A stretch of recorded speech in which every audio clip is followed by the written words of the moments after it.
Ruth, uzuri wako ni kama mwangaza wa alfajiri. Kila tabasamu lako ni thamani kuliko dhahabu safi. Moyo wako ni bahari ya upendo isiyokoma. Ninapokutazama dunia inang'aa, maisha yanachanua. Wewe ni thamani yangu, mwangaza wa maisha yangu. Upendo wako unanifanya kuwa kamili kila siku. Ruth, nakupenda sana, milele nitaikimbilia moyo wako. Hakuna mwingine, wewe ni dunia yangu yote. Wewe ni thamani yangu, mwangaza wa maisha yangu. Upendo wako unanifanya kuwa kamili kila siku. Ruth, nakupenda sana, milele nitaikimbilia moyo wako. Hakuna mwingine, wewe ni dunia yangu yote. Unapopanda kwenye kila changamoto, ni kama mti wa thamani. Majani yako ni faraja, mizizi yako ni nguvu ya milele. Nashukuru Mungu kwa zawadi yako kila pumzi. Hakuna lingine linaloweza kulinganisha na thamani yako kwangu. Wewe ni thamani yangu, mwangaza wa maisha yangu. Upendo wako unanifanya kuwa kamili kila siku. Nakupenda sana, milele nitaikimbilia moyo wako. Hakuna mingine, wewe ni dunia yangu yote. Wewe ni thamani yangu, mwangaza wa maisha yangu. Upendo wako unanifanya Na mambo ndiyo hayo sasa.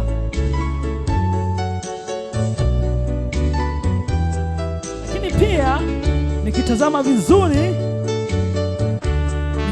vizuri naona nadhani ni kitabu cha nyimbo kile, kikiwa kinaletwa meza kuu kwa ajili ya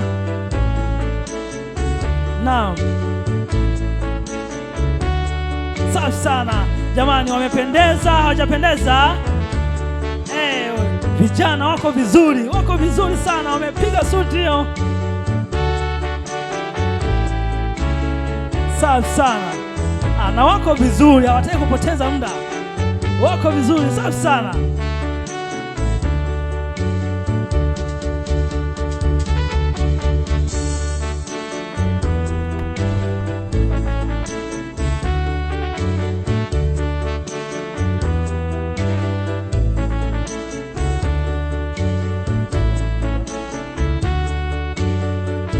na naona pia wale ni mabibi harusi wadogo, wale wanasafisha njia kwa namna hiyo, wakitupia maua vizuri, na machi yao inavutia kwa kweli. Jamani, tuwape amina. Jamani washiriki, tuwape amina. Namna hiyo safi sana. Suleimani Nuhu akiwa anaandaa vitendea kazi. Hakika jambo liko vizuri.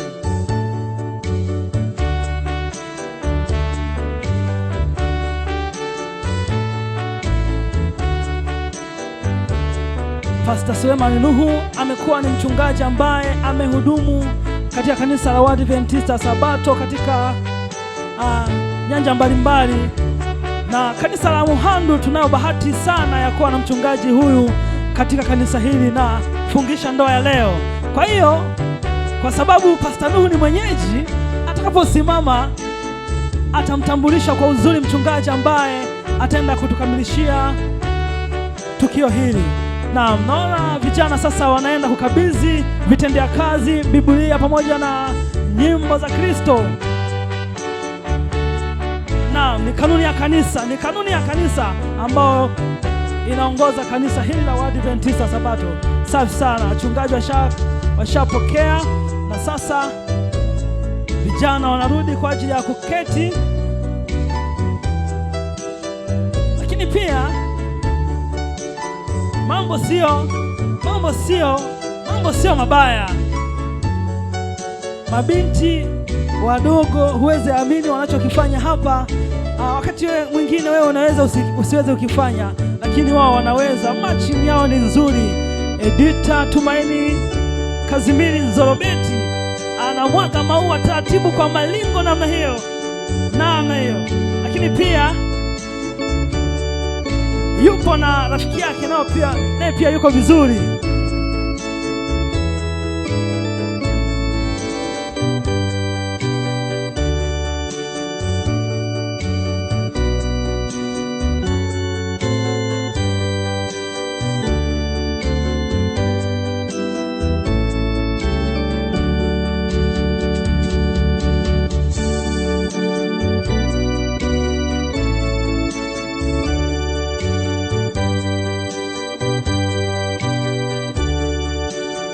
Jamani, mnasemaje kwa maharusi wetu hawa wadogo?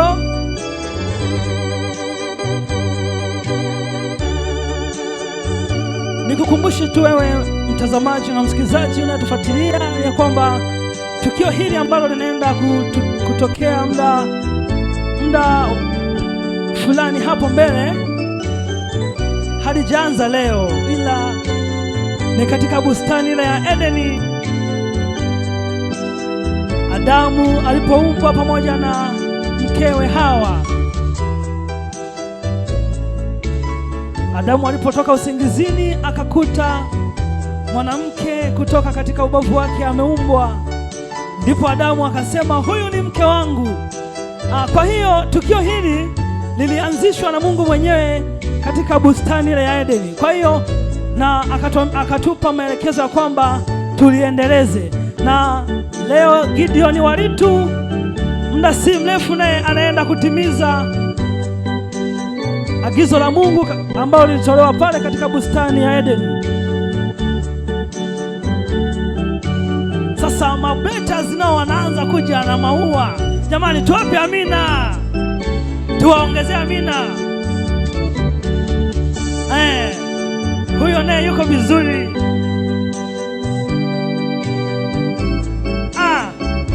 Nilikuwa sijaona, naye ana machi vizuri kabisa namna hiyo.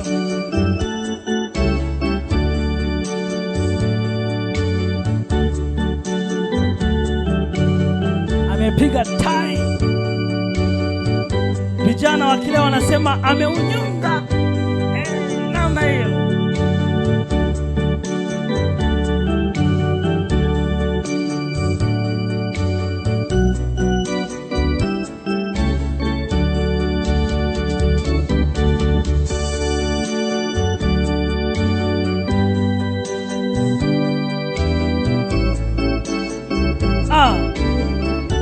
Baraka Masunga naye anakuja akinyata taratibu taratibu, hana haraka.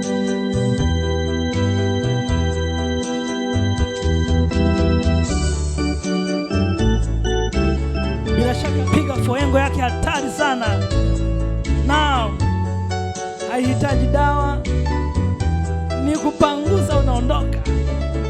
Jamani, tumpe amina. Lakini pia naona mwanadada kwa akiwa amepigia miwani vizuri kabisa, tabasamu la kutosha. Jamani, next tumpe amina.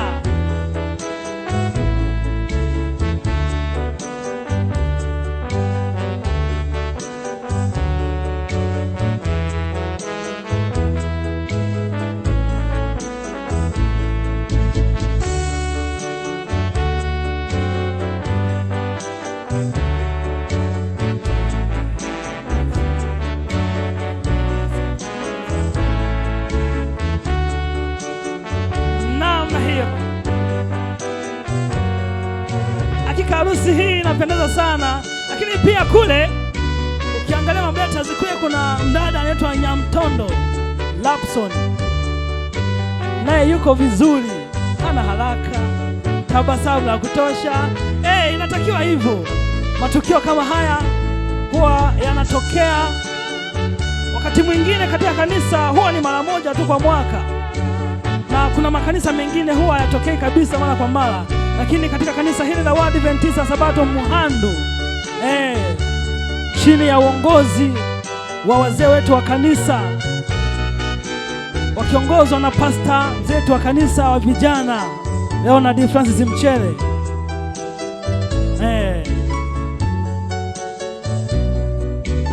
katika uongozi wao tumeshuhudia hii ndoa, na bila shaka tulikuwa na miaka mingi sana katika kanisa hili la Waadventista wa Sabato Muhandu kushuhudia tukio kama hili.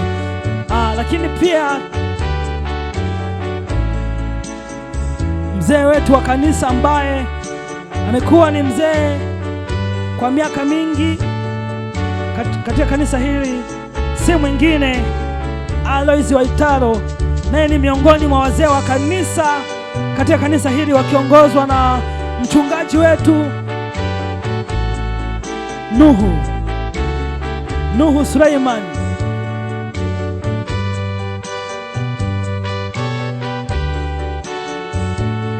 Hakika tukio hili linanifanya sasa na mimi nichukue uthubutu. Na jamani, simnipe amina. Mnaniombea majira kama hii mwakani. Na mimi nitakuwa hapa nikipiga taratibu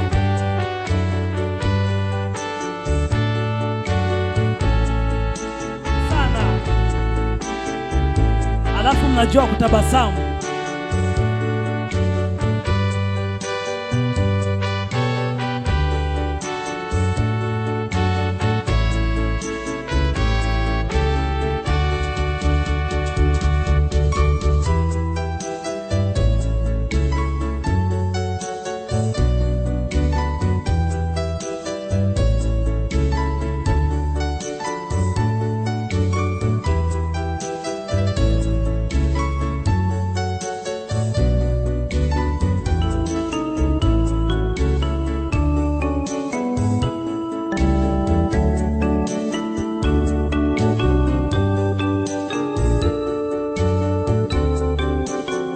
Mabibi na mabwana, niwaambie sasa, mwenye jicho haambiwi. Tangu nimezaliwa, tangu nimekuwa, sikuwahi kumwona Gibson akiwa amepiga full suti, lakini sasa namwona akiwa anang'aa. Jamani, ndoa ni tamu. Na mimi mwaka hautapita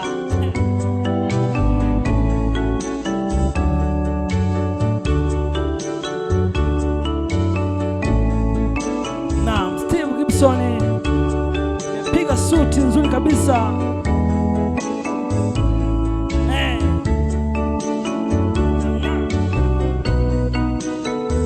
Lakini Gibson ana haraka, ni kama vile kabisa. Jamani, hebu tumpe amina, tumtie moyo.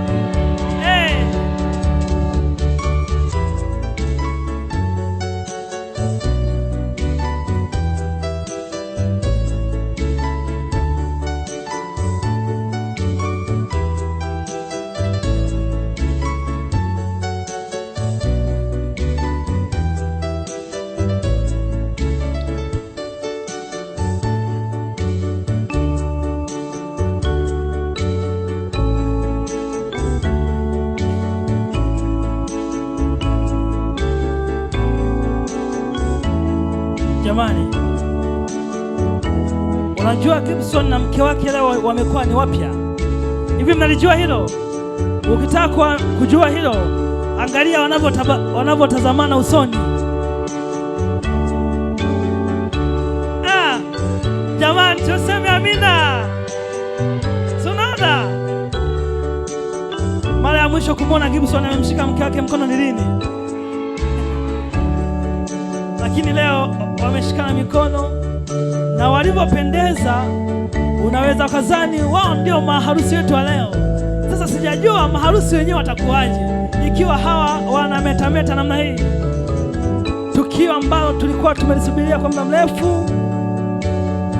Muda si mrefu linaenda kutimia, kwa sababu nishaona vitu vyeupe, lakini pia nimeshaona nekitai.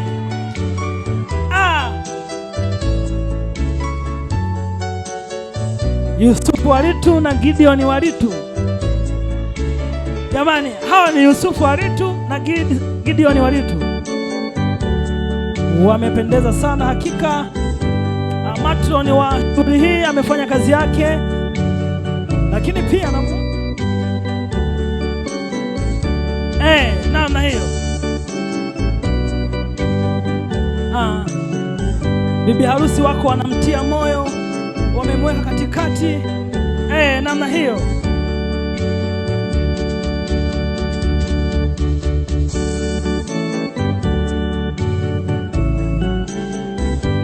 Jamani, tumpe amina. Bibi harusi tunaye hatuna, namna hiyo.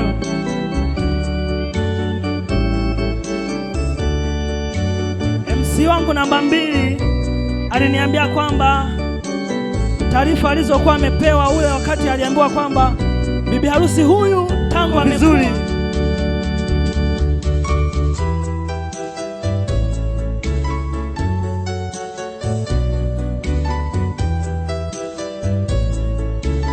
Bwana harusi naye yuko vizuri kabisa, kiwa na mashtatibu namna hiyo, hana haraka.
Bado kama hatua 3 bwana harusi atakuwa amefika kwa bibi harusi, na lipo tukio ambalo naamini litaenda kutukia muda si mrefu watakapokuwa wamekaribiana. Kwa hiyo nikualike wewe mtazamaji unayetazama tukio hili, uwe makini, usipitwe, maana ni tukio ambalo ni makini.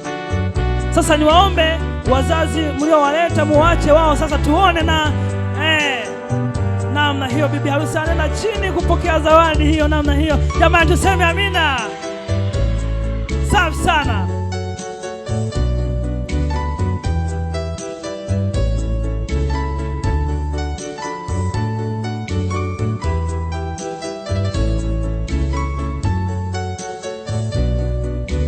chombo. Na ni kweli ni chombo.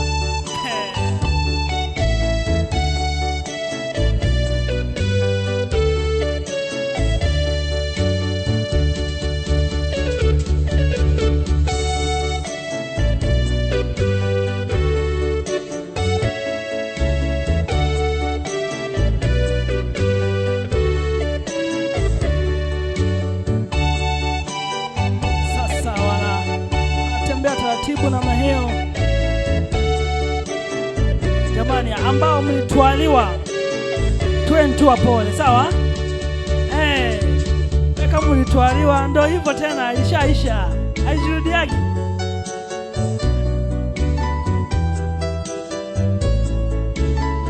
Kama mlitwaliwa, kazi yako leo ni kusema tu amina.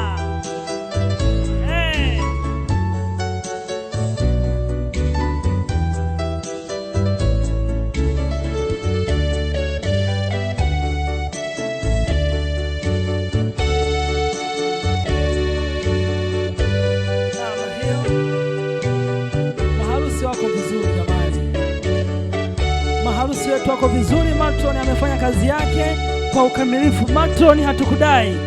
Matron wetu wa shughuli ya leo hatukudai. Maharusi wetu wamependeza, mabetas wamependeza. Unajua kumetisha. Ukiangalia mabetas wa kike na wa kiume walivyometisha, hakika unaweza kazani kwamba matron wetu ni mwanamitindo, lakini vitu kama hivi vinapatikana ni katika kanisa hili la Waadventista Sabato Muhando. Lakini pia kimwangalia besti yake na bwana harusi, yeye kazi yake leo ni kutabasamu. Jamani, tumpe amina. Bila shaka anakumbushia enzi zake.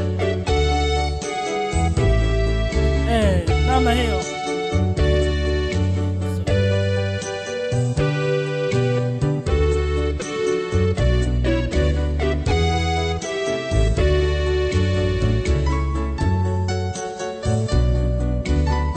Jamani, nasemaje kwa maharusi wetu wa leo?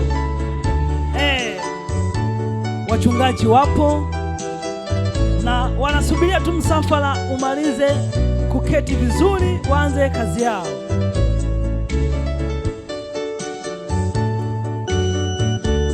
Tutakuwa na mchungaji Pastor Suleiman Nuhu, lakini pia ipo mchungaji kutoka kule Shamaliwa ambaye ni mlezi wa mtaa huu wa Mahina, na Pastor Suleiman Nuhu atakaposimama atakuwa pia na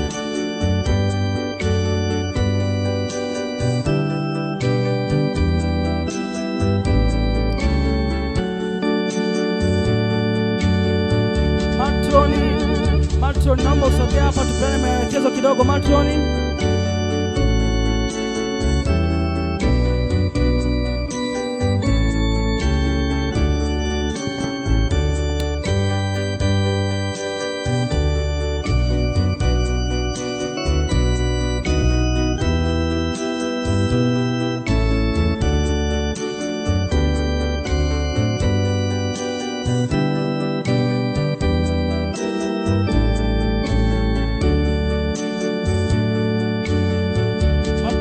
unayo kazi ya kuhakikisha msafara wako wa maharusi wanapata pa kuketi vizuri, ili tuweze kuendelea na taratibu zingine za kuunganishwa.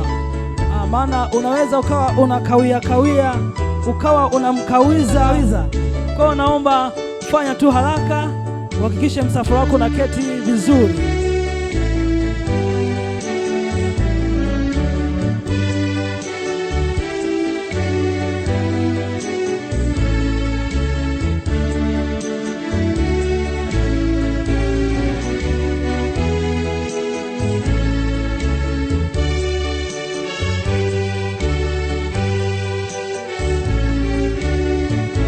Nilivyokuambia hapo awali ya kwamba tukio hili la kuunganishwa kwa mwili mmoja kati ya mume na mke, muhasisi wake ni Mungu mwenyewe katika bustani ile ya Edeni.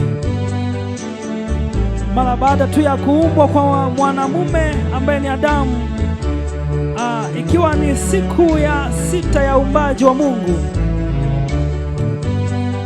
Ndipo Adamu alipokuja kujigundua kusema si vyema mtu huyu awe peke yake, atamfanyia msaidizi wa kufanana naye. Ndipo alipofanywa harusi wetu. Sasa tayari wameshafika, na mimi narudisha utaratibu kwa Bwana Yesu nyumbani, furaha nyingi, furaha nyingi.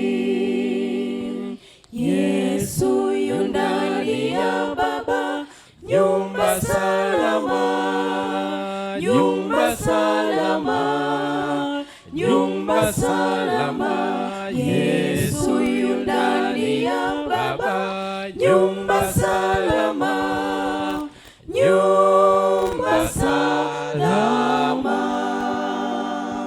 Yesu yu ndani ya Mama, nyumba salama, nyumba salama, nyumba salama.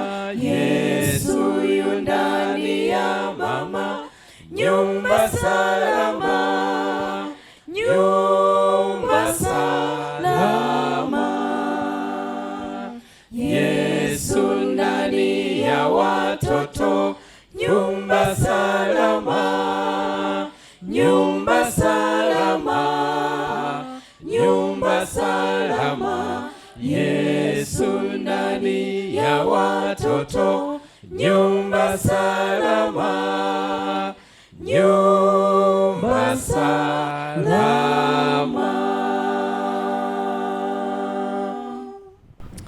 Kitabu cha Mathayo sura ya 19. Yusufu, Mathayo sura ya 16 na lile fungu la 6. Neno la Mungu linasema, hata wamekuwa si wawili tena,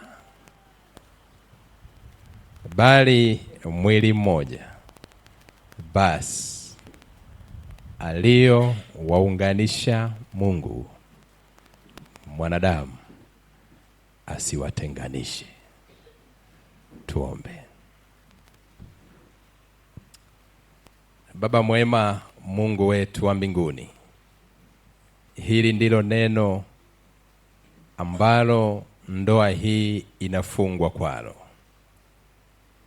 Tunawaombea maharusi wa leo, tunaombea kutano lote la leo, tunaomba kwa ajili ya mchungaji anayeenda sasa kusema na maharusi na kutano hili siku ya leo. Roho wako Mtakatifu atamaraki kwetu wote, ili neno lako tulisikie, na palipo na wajibu wa kila mmoja wetu tukafanye kwa utukufu wa jina lako. Ndivyo tunavyokuomba kwa imani kupitia katika jina la Bwana na mkombozi wetu Yesu Kristo. Amina. Tunaweza kuketi sasa. Nichukue nafasi hii kuwakaribisheni nyote, tukianza na mamatroni wetu. Katibu mkuu kiongozi. Kumbe Gibson wake yuko hivi. Mambo haya ni hatari.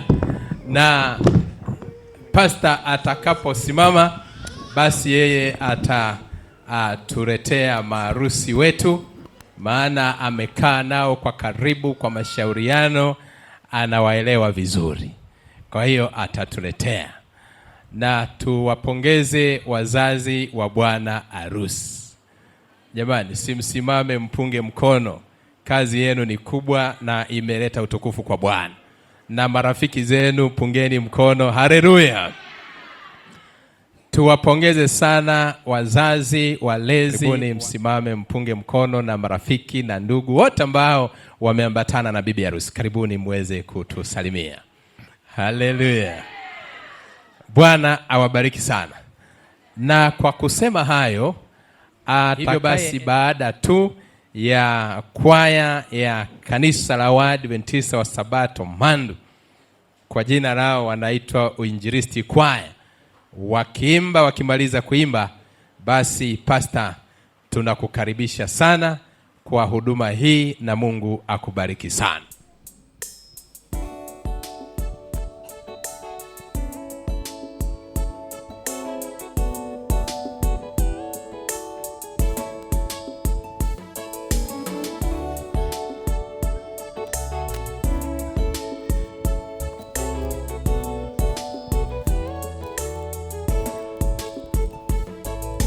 Uko wapi Adamu, uko wapi? Uko wapi? Bwana amekupatia ahadi safi, aliye mkamilifu, mwaminifu, safi, na maombi umejibiwa. Uko wapi Adamu, uko wapi? Uko wapi? Bwana amekupatia ahadi safi, aliye mkamilifu, mwaminifu, safi, na maombi umejibiwa. Hii harusi ya leo, mfano wa ndoa ya Adamu kule Edeni, Bwana alipowafanya kuwa mwili mmoja, waishi kwa kupendana, pia amani ikadumu ndani yao. Hii harusi ya leo, mfano wa ndoa ya Adamu kule Edeni, Bwana alipowafanya kuwa mwili mmoja, waishi kwa kupendana, pia amani ikadumu ndani yao. Uko wapi Adamu, uko wapi? Uko wapi? Bwana amekupatia ahadi safi, aliye mkamilifu, mwaminifu, safi, na maombi umejibiwa.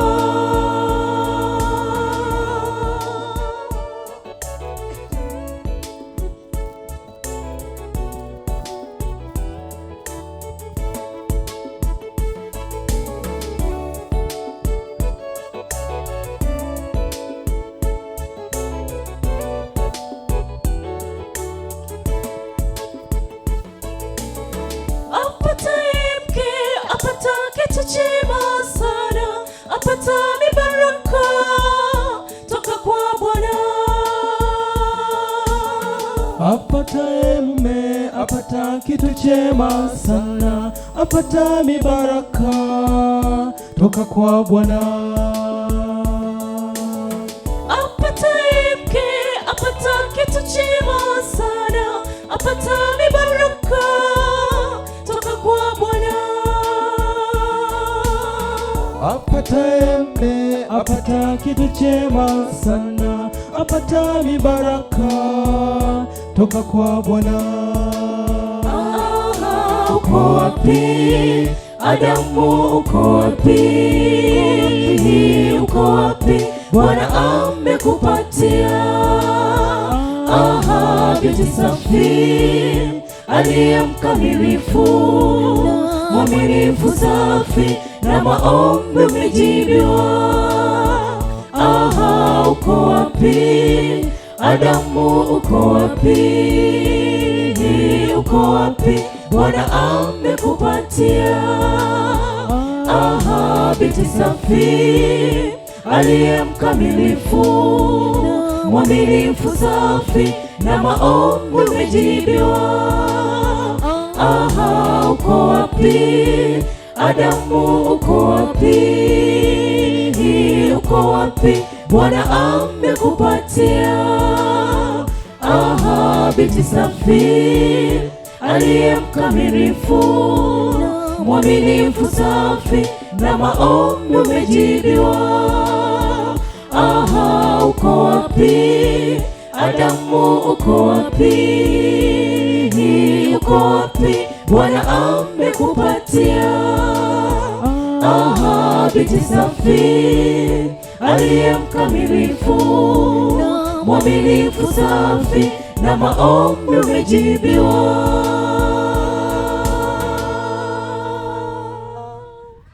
Bwana Yesu asifiwe.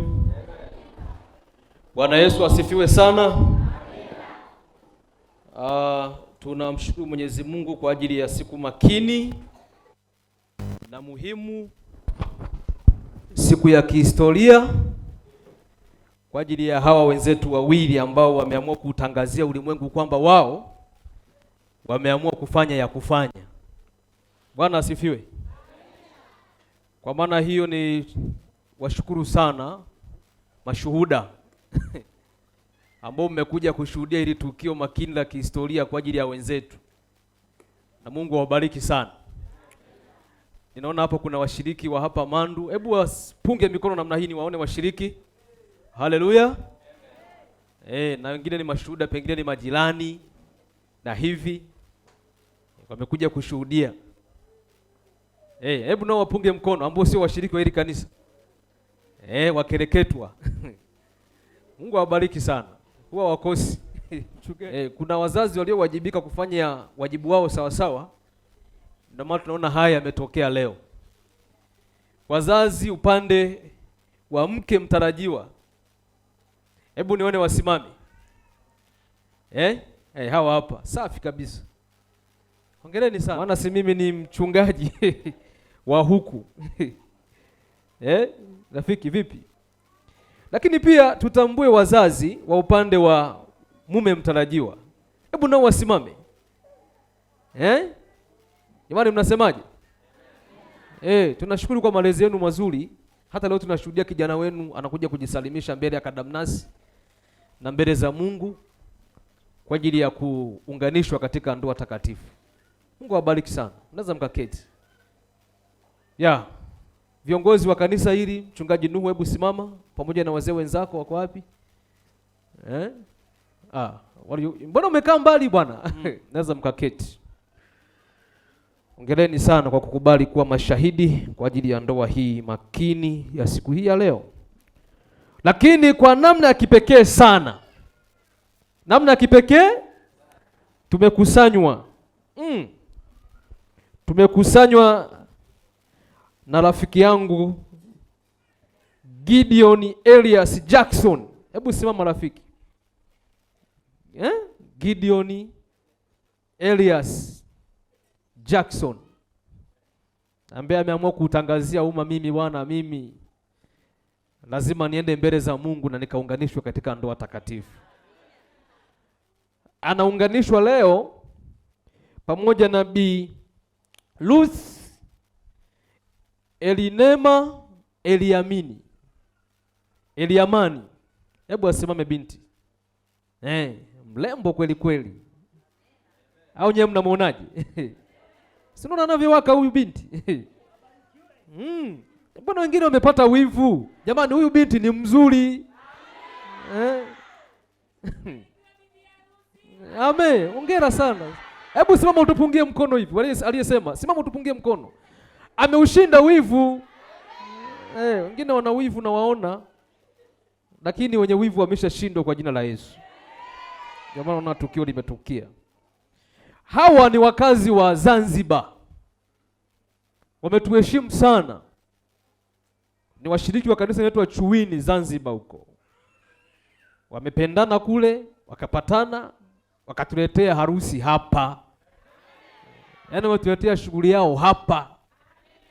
Siongeza tu kufanyia kule. Sasa uone ni heshima kubwa sana tumepata hapa. Hebu wapeni amina. Safi sana. Sasa mimi kwa utaratibu kangu huwa nawaunganisha kwanza watu kwenye ndoa ili wawe huru na mambo mengine yaendelee. Wana unaweza ukang'aina unapiga neno la Mungu alafu mwisho wa siku jamaa anasema sio yeye au mchungaji mimi nimegairi. Eti pastor ikishatokea hivyo unafanyaje? Mambo yanaharibika. Hakuna kitakachoendelea. Wasikawie. Hamna haja. Wewe kazi yako ni nini? Simama kidogo. Na wewe simama. Rudi nyuma kidogo, na wewe rudi nyuma kidogo, wape nafasi hao wa match kidogo, wasogeleane hapo.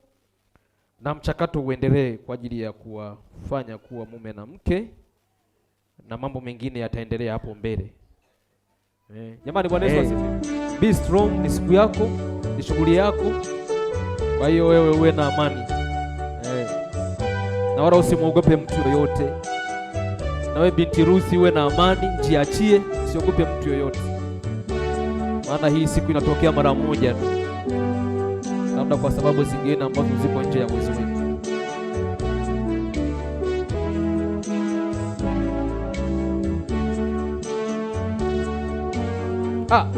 Macho mwelekee mkeo mtarajiwa. Alafu unaona mbona macho haraka sana kabla hajafika. Una haraka ya kwenda wapi? Bwana Gideon.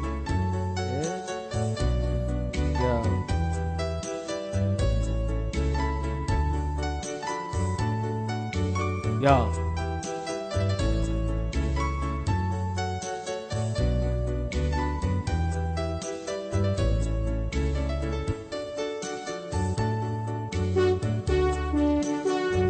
Sogea. Usiogope.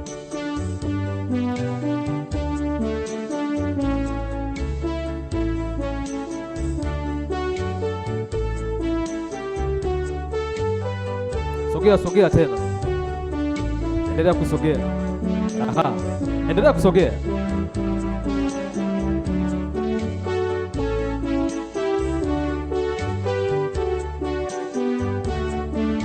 Haya. Kanaweza kakaishi hapo kama mziki sasa. Hebu funua wako kanguo. Kanaitwaje yako? Kakajua kanaitwaje yako? Waka na jina lake. Anasema Shela. Mbona unasema tu wewe? Okay. Kafungue vizuri kasije kakaanguka. Na karudishe nyuma na kale kule. Safi sana. Simemuona sasa jamani. Okay. Hebu mpe mic Bwana Gideon hapo tumuulize maswali mawili matatu. Bwana Gideon, huyu ndio yeye Ruthi au ni mwingine? Ndio chenyewe pastor. Ndio chenyewe. Ndio chenyewe. Kwa hiyo mambo yaendelee, si ndio? Ndio. Okay. Safi sana. Nigeukieni sasa huko. Safi sana. Ruthi huyo anang'aa. Okay.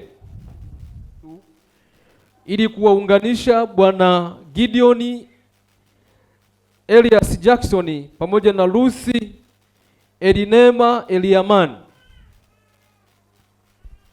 katika ndoa takatifu ambayo ni jambo la heshima lililoanzishwa na Mungu wakati wanadamu walipokuwa hawana hatia. Nalo linafananishwa na muungano wa Kristo na kanisa lake. Jambo hili takatifu alilibariki na kuliheshimu kwa kuwepo kwake na kwa muujiza wake wa kwanza aliyoufanya katika mji wa Kana ya Galilaya. Bwana asifiwe. Kwa hiyo kama alikuwepo kwenye ile harusi ya Kana, hata hapa leo yupo. Yesu mwenyewe yupo tunaye katika ndoa hii kwa ajili ya kuwaunganisha hawa wawili. Na ndoa imesifiwa zaidi na Mtume Paulo akisema kwamba haina budi kuheshimiwa na wote na imekusudiwa kuleta umoja zaidi na Bwana. Kwa hiyo isichukuliwe wala kufanyika kwa namna isiyofaa wala kwa haraka au kwa uzinifu na uasherati, bali kwa heshima na kicho kwa Mungu.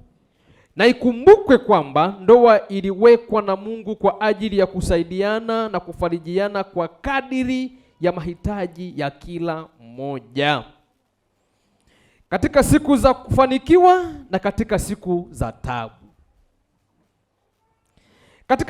Katika hali hiyo takatifu, watu hawa wawili, yani Gideon pamoja na Ruthi walioko hapa mbele, wamekuja wapate kuunganishwa sasa kwa kicho cha Mungu ili wakae pamoja siku zote bila kutengana.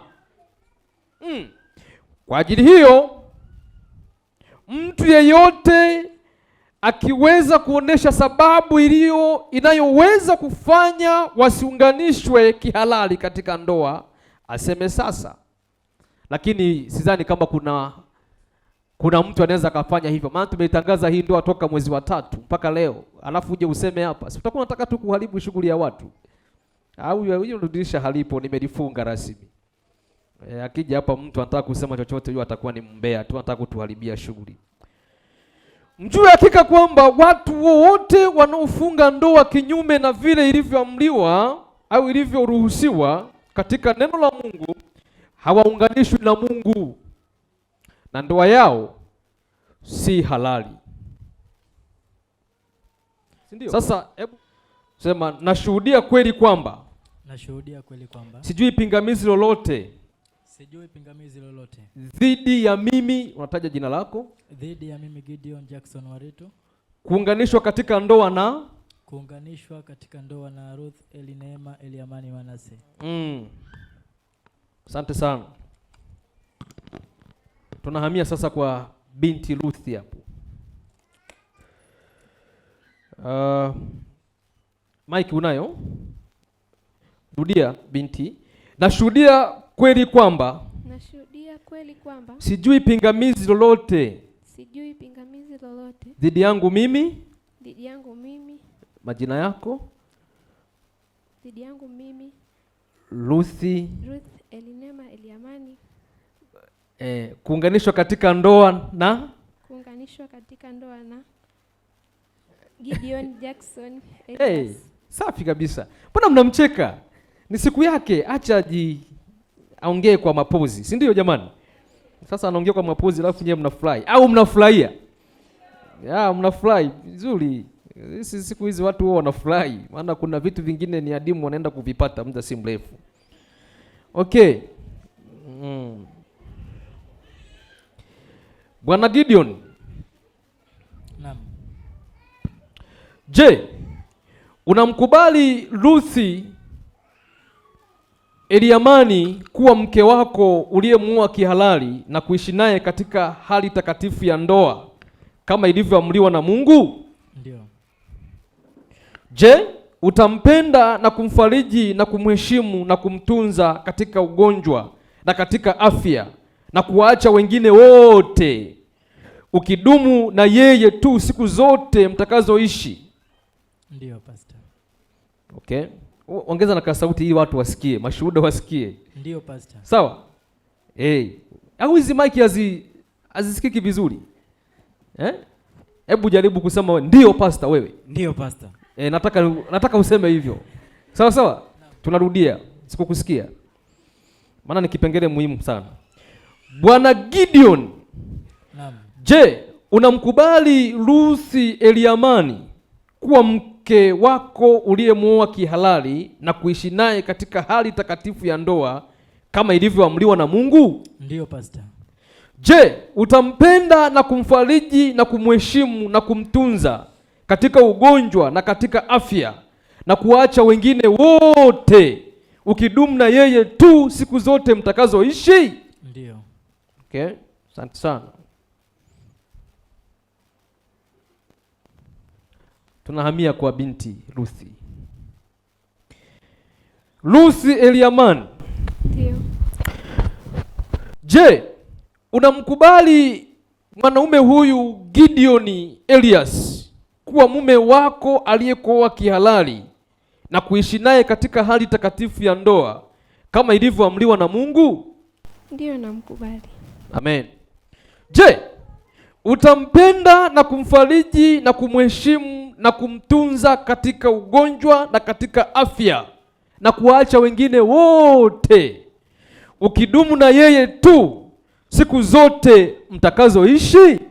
Ndio, nakubali. Amen. Jamani, mnasemaje? Pilau liko pale pale. Okay? Ni nani anayemtoa binti Ruth kuwa mke wa Gideon? Fulani bin fulani kuwa mke wa fulani leo tarehe hii, si ndio? Endelea.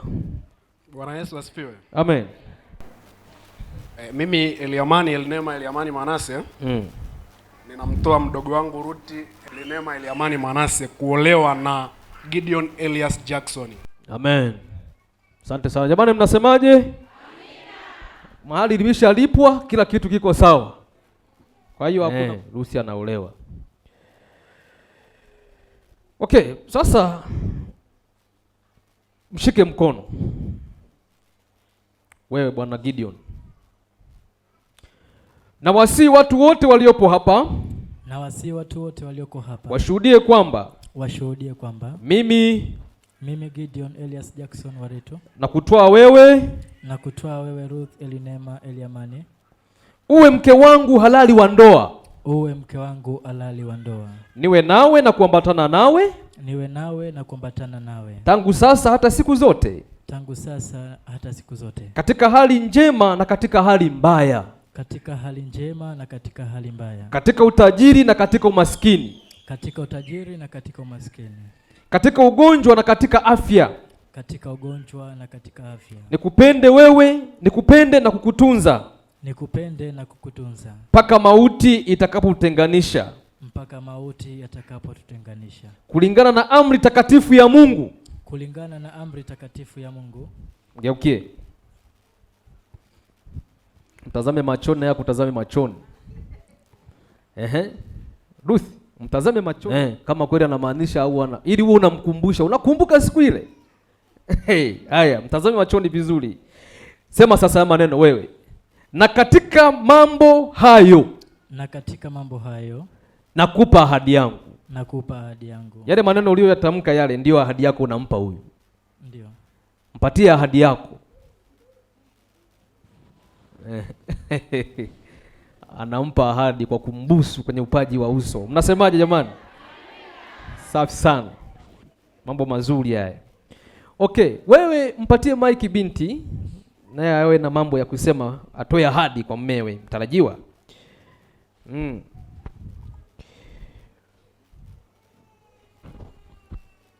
Ruthi, utakuwa unanifuatisha maneno yafuatayo. Na wasii watu wote waliopo hapa. Msogezee Mike asikike. Na wasii watu wote walioko hapa. Washuhudie kwamba. Mimi Ruth Elinema Eliamani na kutoa wewe Gideon Elias Jackson uwe mume wangu halali wa ndoa. Niwe nawe na kuambatana nawe. Tangu sasa hata siku zote. Katika hali njema na katika hali mbaya. Katika utajiri na katika umaskini. Katika ugonjwa na katika afya. Nikupende na kukutunza. Mpaka mauti itakapotutenganisha. Kulingana na amri takatifu ya Mungu. Tazame machoni. Alafu sasa hivi acha yale mambo ya kuinama. Yameshapitwa na wakati. Na katika mambo hayo. Unafanyaje sasa? Mwambie nakupa ahadi yangu. Amen. Mkumbatie mmeo unamtarajiwa kwamba unampa ahadi yako. Yamekuwa hayo tena. Hayo sio ya kwangu, hayo ni ya kwao. Okay, sasa basi aliyewaunganisha Mungu mwanadamu asiwatenganishe. Kwa sababu Gideoni pamoja na Ruthi wamekubaliana kuishi katika hali ya maisha matakatifu ya ndoa, nao wameyashuhudia haya mbele za Mungu na mbele ya mkutano huu. Na katika mambo haya wametoa ahadi ya kujifunga kila mmoja kwa mwenzake, na wameyatangaza mambo hayo kwa kushikamana mikono. Sasa mimi mchungaji Marco Fabiani Mlingwa natangaza kwa mamlaka ya neno la Mungu na sheria ya nchi kwamba wamekuwa mume na mke. Kwa jina la Baba na la Mwana na Roho Mtakatifu. Amina. Bwana wabariki na kuwalinda. Bwana waangazie nuru ya uso wake na kuwafadhili. Bwana wainulie uso wake na kuwapa amani, sasa na hata milele. Amen. Yeah. Sasa nitapiga nao magoti. Baba mwaminifu, Mungu mwenye nguvu, mwenye neema na baraka nyingi, tunakuja mbele zako masaa ya mchana likiwa ni ombi makini, ombi maalum na ombi ambalo limejaa historia kubwa. Tunakushukuru kwa zawadi ya ndoa uliotupatia pale katika bustani ya Eden. Bwana, kusudio lako lilikuwa ni jema, kutuletea furaha katika maisha ya hapa duniani na kutuandaa kwa ajili ya ufalme wa milele. Yesu, kwa namna ya kipekee tunashuhudia ndoa zikiendelea kufungwa duniani, na hata leo tunaona iko ndoa ya Gideon pamoja na Ruthi. Wamekuja kuutangazia umma mbele zako kwamba wao wameamua kuwa mume na mke, nasi tumezijali hisia zao na kuzipokea na kusema hili ni jambo la heri na la baraka. Jambo la kwanza nalokuomba Mungu wangu, wasamehe dhambi zao. Kama kuna mahala fulani wamekwenda kinyume na mapenzi yako, ukawasamehe na kuwakubali katika agano hili kubwa na takatifu la ndoa ambalo wameamua kuishi leo. Na kwa maana hiyo, anayeingia akuone wewe, anayetoka akuone wewe katika nyumba yao. Wapatie baraka za watoto wa kiume na wa kike, na wapatie uzao mwema wenye mafanikio katika maisha yao. Alafu jambo jingine, fanya ndoa yao kuwa mpya kila siku. Upendo usipungue kwao, furaha isipungue kwao, umoja na uaminifu visipungue kwao. Wapatie vitu. Ndoa inakuwa na mafanikio pale ambapo mali zipo.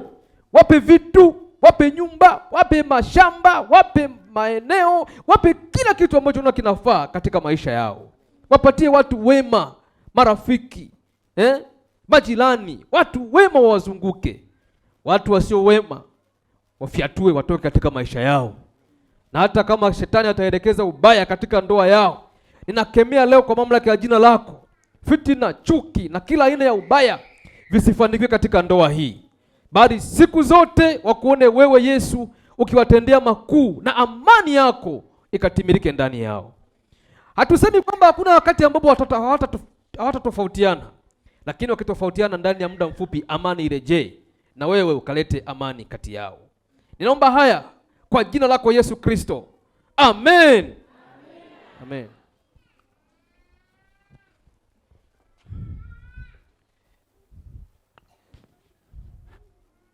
Ongera sana. Ongera sana. Ongera binti. Sasa hawa huyu ni mke wa mtu na huyu ni mume wa mtu. Usijichanganye hapo kaleta mambo yako ya ajabu. Njoni mnisainie vyeti vyangu hapa.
Hayawi yamefanya nini? Yamekuwa safi kabisa. Safi. Acha ni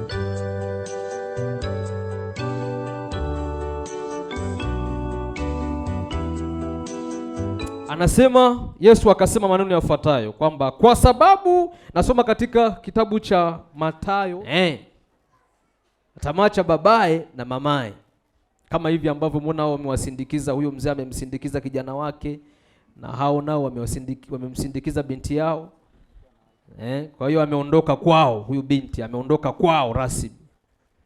Ameondoka kwenu katika mamlaka yenu. Si ndio mzee? Na nyinyi ameondoka kwenye mamlaka yenu. Si ndio? Sasa amekuwa chini ya mamlaka ya nani? Ya huyu Gideon.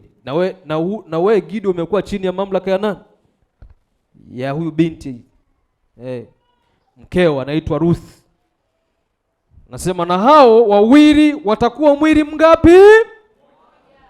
Mwili mmoja. Na ndio maana unaona mstari kusema basi aliowaunganisha Mungu mwanadamu asifanye nini? Siwatenganishe. Yaani wewe kuanzia leo wewe Gideon wewe. Usiwe unatembea kazani huko peke yako. Yaani wewe nafsi yako imeshaunganishwa na huyu Ruth, nafsi yako. Chochote unachokifanya lazima umhusishe nani? Ruth. Bana, chochote unachokifanya kina maslahi mapana katika familia yenu. Yaani sasa hivi wewe huna mambo yako, usema haya ni ya kwangu mimi kama Gideon na yeye ana ya kwake. Hiyo kitu imeisha. Bwana Yesu asifiwe. Na hiyo kitu imesababisha ndoa nyingi kukosa amani. Mambo ya siri katika ndoa, siri. Eti ana siri za hizi ni siri zangu. Hakuna siri kwenye ndoa. Yaani wewe kama unayofanya hayo unafanya dhambi mbele za nani?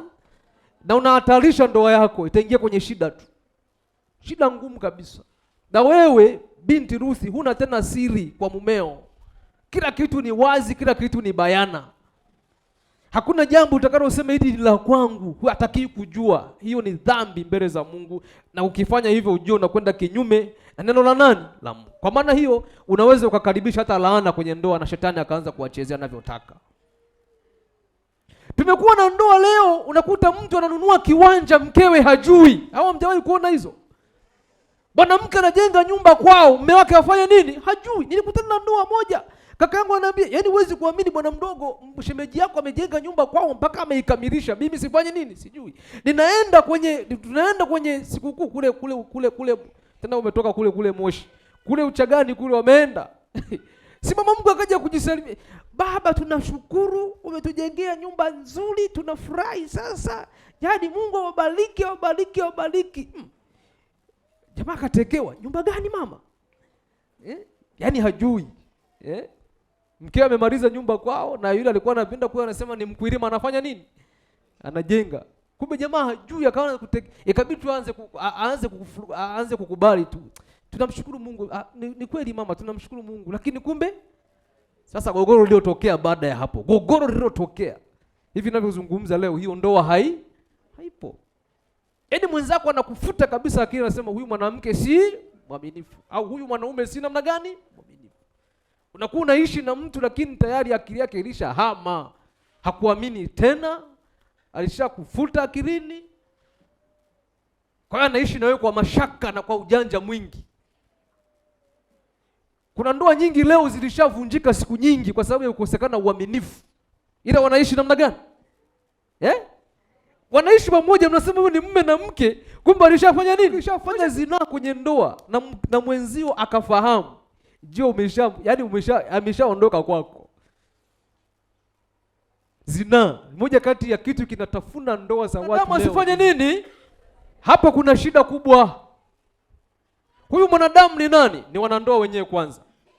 Maana hao pia ni wanadamu. Yaani wewe hata siku moja usije ukaingiwa na roho ya kusema ngoja nipambane niachane na Ruthi.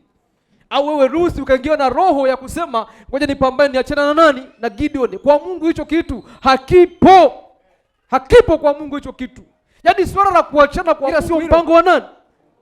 Sio mpango wa Mungu. Yaani kuachana sio mpango wa Mungu. Ni mpango wa shetani, natangaza leo. Nenda leo mahakamani uone kesi zilizojaza taraka. Watu wanatafuta taraka. Na wapambe wako nyuma wanawasaidia ili upata tu taraka yako. Umeteseka siku nyingi. Huyu mwanaume achana naye tu. Umeteseka mama siku nyingi. Ameteseka wapi wewe? unataka unajiletea laana tu. Ni kweli au sio kweli? Wazazi, mama wakwe hawa, hasa mama wakwe, baba wakwe huwa ni mara chache sana. Mara nyingi sisi wababa wao wanajuaga mambo yalishaenda mbali, kumbe kama mama ndani kanajua kila kitu kinachofanya nini. Mzee unakuja kupata habari mambo yameshaiva, mambo yameshaharibika, kama mama yako. Huyu mwenga ni mwenga gani? Ananinyima hata chakula, kumbe kanasingizia tu. Yaani anaishi kwa, hata akienda kwa Gideon ataanza kuishi, sikusemi wewe lakini, hata akienda kule ataanza kuishi kwa tahadhari. Yaani wenga tumekuwa na long perception, negative idea kwamba wenga siku zote ni wakorofi. Tumekuwa na hizo mitazamo ya namna hiyo, mitazamo hasi, mitazamo ya kiovu. Hebu mitazamo hiyo iishe kwa jina la Yesu. Wamama, tambueni ya kwamba hawa wenga wanapokuja kwenye marango yetu, hawa wamekuwa ni watoto wetu. Vile alivyo kijana, alivyo mtoto wako wa thamani, mfanye na yule mwenga, unasema mkamwana, si ndio? Mfanye na huyo mkamwana naye awe mtoto wa thamani kwenye familia yako. Sasa unaishi kwa tahadhari. Unasema huyu mwenga vipi? Unaanza kutegana. Hebu ngoja nifanye hivi tuone itakuwaje. Hebu wengine mpaka wanaenda kwa ganga wa kienyeji kumchunguza mwenga. Lakini najua wewe Rusi utaishi vizuri kwenye hii familia. Si hata wapo hapo wanashuhudia haya mambo.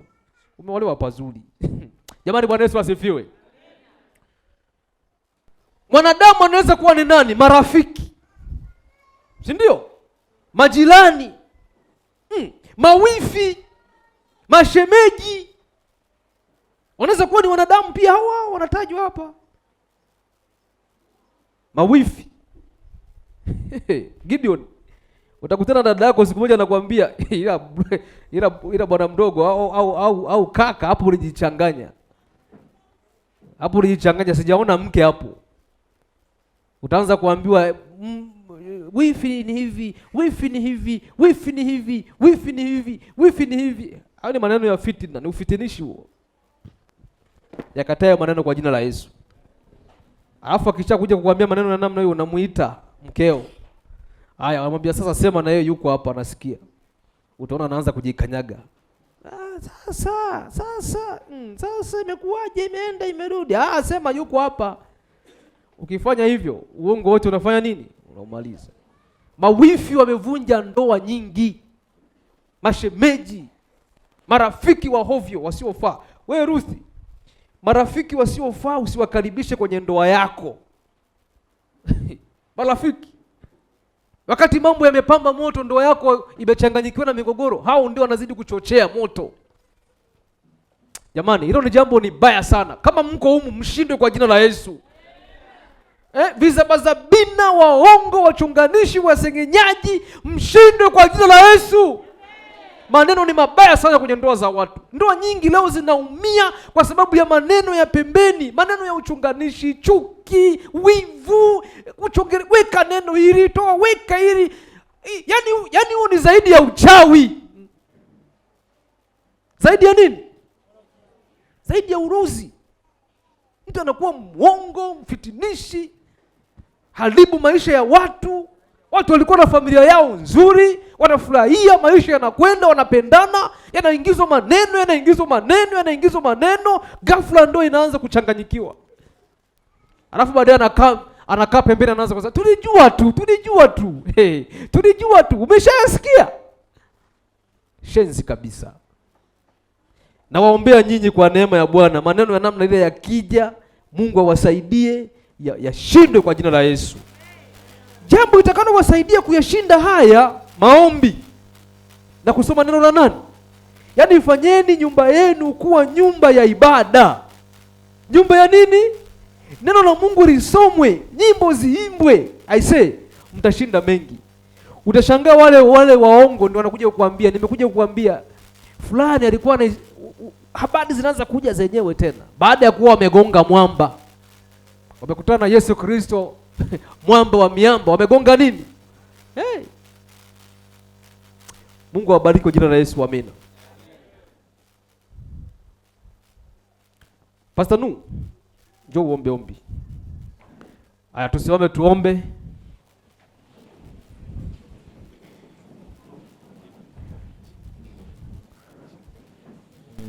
Basi tuombe. Baba yetu, Mungu wetu wa mbinguni, tunakushukuru kwa ajili ya neno lako la uzima. Neno ambalo limekuwa na maelekezo. Neno ambalo limekuwa na makemeo. Neno ambalo limekuwa na kuunganisha. Baba yetu na Mungu wetu wa mbinguni, acha likawe msingi katika ndoa hii. Tukushukuru mno kwa ajili ya mchungaji, kwa ajili ya neno hili ambalo Roho wako Mtakatifu amemvuvia. Amen. Naye kulinena kwa maharusi, lakini si kwa maharusi, hata kwetu mashuhuda. Acha linapobariki maharusi likawe baraka kwa mashuhuda pia. Amen. Na sasa kwa sababu amewatamkia mibaraka, na sisi mashuhuda tumekubali. Amen. Baraka hizo zikawepo katika nyumba hii kwa utukufu wa jina lako katika Kristo Yesu. Amen. Amen. Mungu awabariki na watakia sherehe njema, na nyinyi mashuhuda mkawazawadie, mwape vitu vya kuanzia. Sio tena tunakula tu hapo pilau, kuku, alafu unakuja unasema tulikula umeacha nini? Amina. Wapeni vitu vya kuanzia, si ndio? Amina. Hao wanaenda kuanza maisha. The Mission Voice. Mabibi harusi mtakuwa mkipenda. Kwa wapendwa, Mungu awe nanyi siku zote za maisha, fura leo. Kwa wapendwa, Mungu awe nanyi siku zote za maisha, fura leo. Kwa maharusi, Mungu awe nao siku zote za maisha, akina baba shangwe, akina mama shangwe, Mungu awe nanyi siku zote za maisha, kaka Gidi shangwe, dada Ruthi shangwe, Mungu awe nanyi siku zote za maisha, fura leo. Kwa wapendwa, Mungu awe nanyi siku zote za maisha,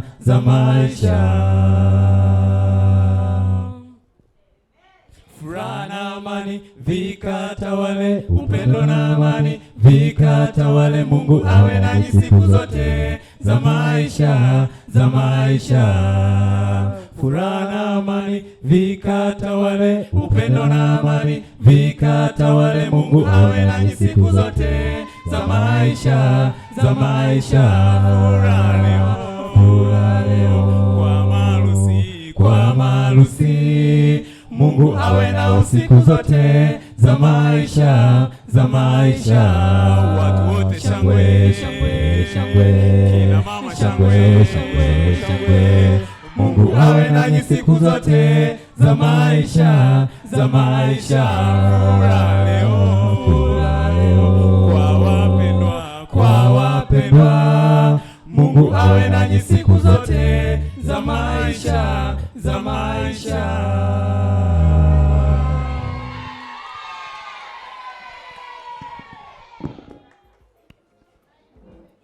Mungu awe nao siku zote za nini? The Mission Voice. Sasa ni zamu ya maharusi. Maharusi nao na wimbo jamani.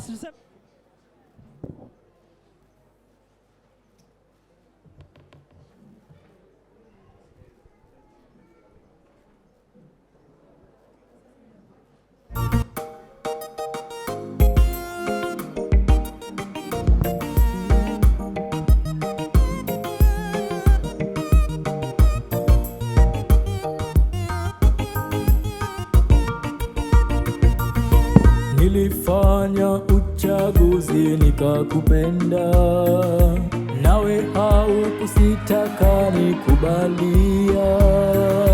Tukaianza safari ya mapenzi, na Yesu akituongoza. Leo tu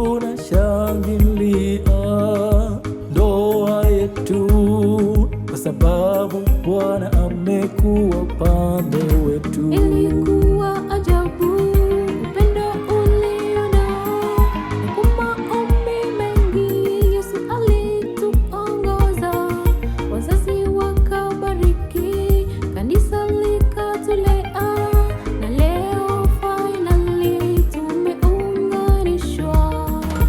Neno lake Mungu linasema ndoa na iheshimiwe na watu wote.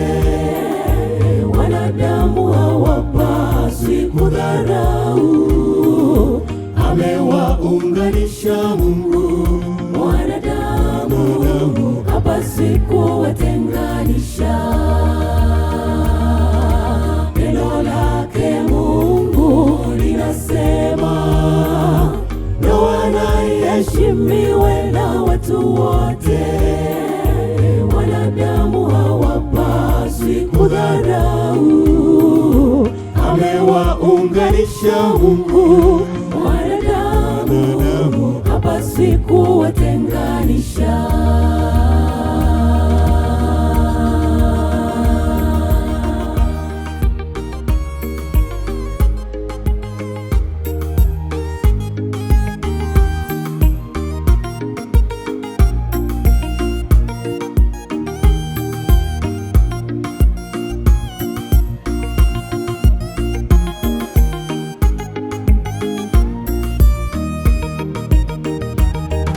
Agizo la Bwana kwenu wanandoa, mkavumiliane katika ndoa yenu.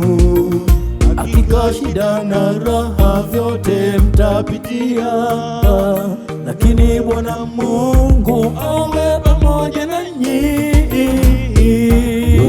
Mpende mkeo naye akutii, upendo amani vitawale katika nyumba. Muifanye familia yenu kuwa ni mbingu ndogo, naye Bwana Mungu atakuwa pamoja nanyi.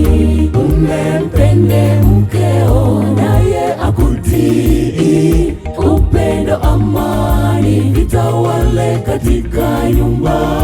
muifanye familia yenu kuwa ni mbingu ndogo, naye Bwana Mungu atakuwa pamoja nanyi. Neno lake Mungu linasema ndoa na iheshimiwe na watu wote. Wanadamu hawapaswi kudharau, amewaunganisha Mungu. Wanadamu hapaswi kuwatenganisha. Neno lake Mungu linasema ndoa na iheshimiwe na watu wote. Wanadamu hawapaswi kudharau, amewaunganisha Mungu. Wanadamu hapaswi kuwatenganisha. Neno lake Mungu linasema ndoa na iheshimiwe na watu wote. Wanadamu hawapaswi kudharau, amewaunganisha Mungu. Wanadamu hapaswi kuwatenganisha.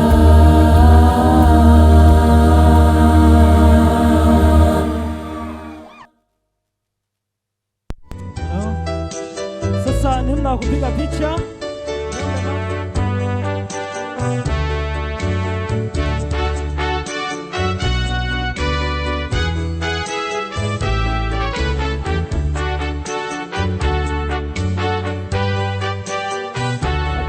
Gideoni sasa ni mme wa mtu jamani. Bwana Yesu asifiwe. Ni mme wa mtu, simwangalie. Ana fursa ya kumwangalia hapo baadaye. Hapo.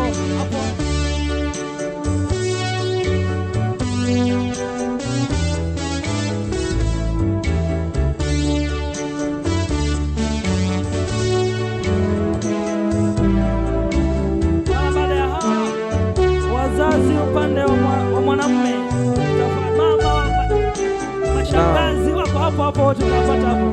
Naam, wamejipatia kilicho chema kama Biblia ilivyosema. Lakini amina, nitakusaidia. Nikitaka kuchagua sitakosea. Tutaenda Zanzibar. Sina pamoja, sijaona wazee wa kanisa wakipiga picha.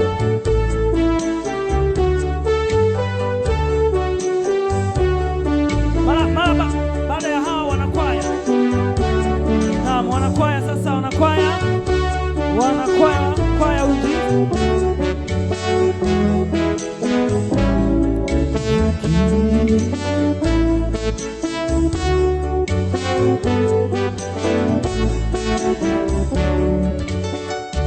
Naam, sasa wakati wanaingia mara ya kwanza waliingia kama wasindikizaji wa maharusi watarajiwa, lakini sasa hawa wanatoka wakiwa wanawatoa maharusi wetu ambao tayari wameshakuwa mume na mke. Tumeshaambiwa Gideon sasa ni mali ya mtu. Naomba asitazamwe kwa jicho la hiana.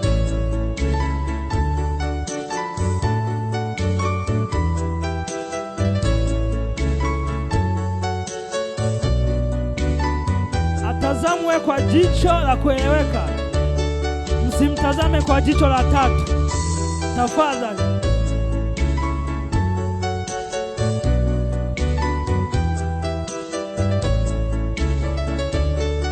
Maharusi yetu mara baada ya hapo wataenda kupiga picha katika eneo la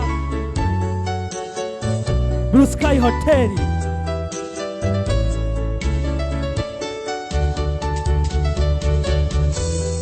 Amina. Na wakati wa mabletas ungeni msafara namna hiyo, ila mmependeza jamani. Sina pamoja, kitu cha kunishangaza na mwendo wetu wa matching kipi tuliingia taratibu sana yani, lakini kwa sasa tumeongeza speed. Sasa umeshapata chako, kwa nini uchelewe? Hatari.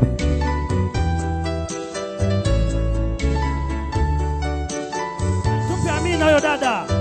Amina. Nilisema hapo awali kama una sherehe yako ya birthday, unataka kupambiwa ukumbi, utanitafuta, namba zake mimi ninazo, nitakupatia.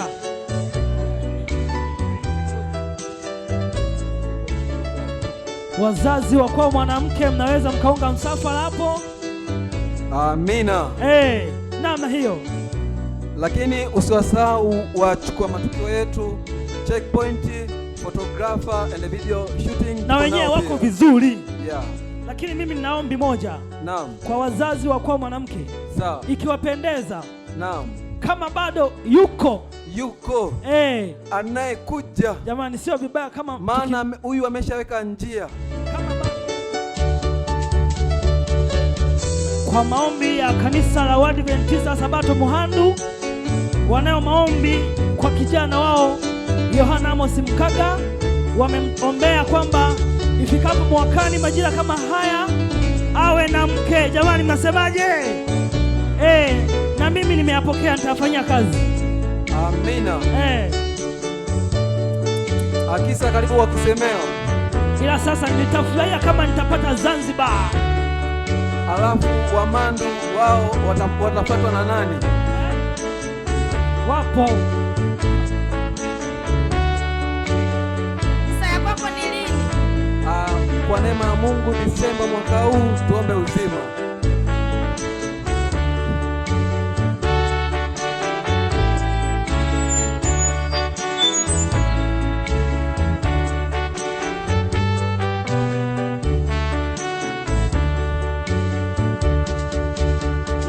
Mwaliko, ila wanatamani kwenda kwenye sherehe. Amina. Lengo tule pamoja, tufurahi pamoja.